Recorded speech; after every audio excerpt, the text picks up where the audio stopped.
How to delete old Instagram bios. Hey guys, in this video, we are going to show you how to delete old Instagram bios. To start, open the Instagram app on your mobile phone. Make sure you are logged in with your account. If not, you can easily sign up by following the quick setup steps.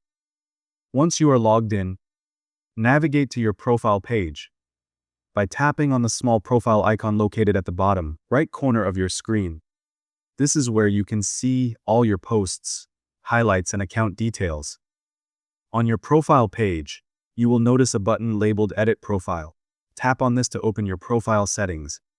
Here, you can change your name, username, links, profile picture, and of course your bio.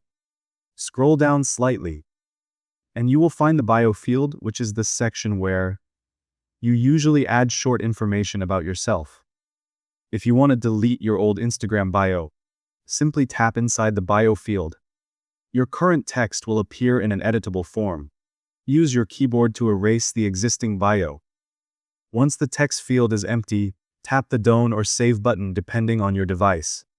After saving, you will return to your profile page, and you will notice that your bio section is now blank. This means your old Instagram bio has been successfully removed. Deleting your bio can be useful if you want to start fresh, create a new identity for your page, or simply keep your profile minimal and clean. You can always come back and add a new bio ad anytime to better reflect your personality, business, or interests. Thank you guys so much for watching. I hope you got some value. See you in the next one.